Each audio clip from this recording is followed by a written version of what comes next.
নমস্কার বন্ধুরা, আমি পারমিতা আর সকলকে স্বাগত জানাই আমার রান্নাঘরে। আজকে চিংড়ি মাছ দিয়ে বানাবো পটলের ভর্তা। এই রেসিপিটা কিন্তু খেতে খুবই ভালো লাগে। তাহলে চলুন দেখি আমাদের রান্নাটা করতে কি কি লাগছে। এখানে প্রথমে আমি নিয়ে নিয়েছি খানিকটা চিংড়ি মাছ। এখানে 150 মতো চিংড়ি মাছ আছে। সাইজটা আপনারা আপনাদের পছন্দ মতো নিতে পারেন।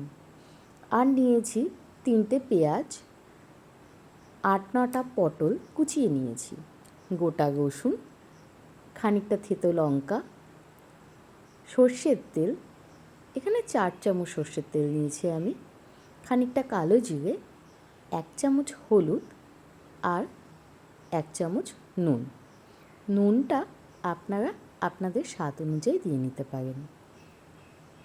তবে এই রেসিপিটা একটু ঝাল ঝাল খেতেই বেশি ভালো লাগে। তাহলে চলুন আমরা তেলের মধ্যে চিংড়ি মাছটা ভেজে নেব।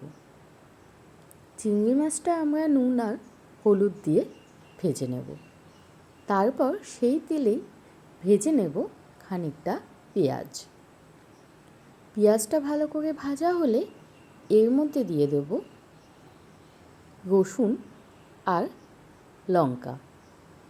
এখানে রসুন আমি গোটাই রেখেছি আর লঙ্কাগুলো থেতো করে নিয়েছি, আপনারা চাইলে বেটেও দিতে পারেন। এইবার এগুলো ভালো করে একটু ভেজে নেব। সকল বন্ধুকে অনেক ধন্যবাদ আমার চ্যানেলটি সাবস্ক্রাইব করে পাশে থাকার জন্য। এই মশলাগুলো ভাজতে ভাজতেই দিয়ে দেব খানিকটা নুন আর হলুদ। পেঁয়াজ আর লঙ্কা, রসুন এইগুলো ভালোভাবে ভাজা হলে আমি তুলে রাখব। আর ওই তেলের মধ্যেই দিয়ে দিয়েছি কুচিয়ে রাখা পটলগুলো। এখানে পটলটাও একটু ভালো করে ভেজে নিতে হবে, আর সেই সময় গ্যাসটা কিন্তু একটু কমিয়ে রাখতে হবে। ব্যাস, আমাদের পটল ভাজা কিন্তু কমপ্লিট। এর মধ্যেই আমি 2-3 বার নাড়িয়ে দিয়েছিলাম। এইবার এর মধ্যে যে তেলটুকু আছে তাতেই আমরা দিয়ে দেব কালো জিরে ফোড়ন, আর সেই ফাঁকে আমরা পটলটাও মিক্সিতে পেস্ট করে নেব।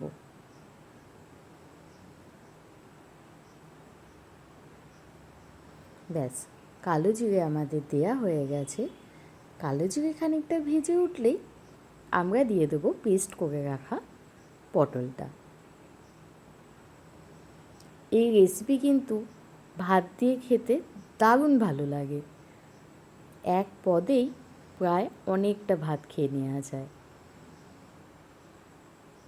চলুন এইবার ভালোভাবে নেড়ে নেওয়ার পালা। এইবার এরই মধ্যে দিয়ে দেব ভেজে রাখা পেঁয়াজ রসুনগুলো, আর দিয়ে দিয়েছি তার মধ্যে চিংড়ি মাছ। ব্যাস, চিংড়ি মাছ দিয়েও আমরা ভালো করে ভেজে নেব।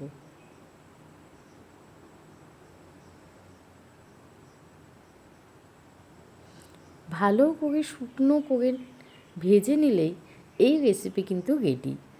এই রান্না করতে কিন্তু খুব বেশি সময় লাগে না, অল্প সময়ের মধ্যেই খুব সুন্দর একটি রান্নার পদ তৈরি হয়ে যায়। ব্যাস, আমার রেসিপি কিন্তু রেডি।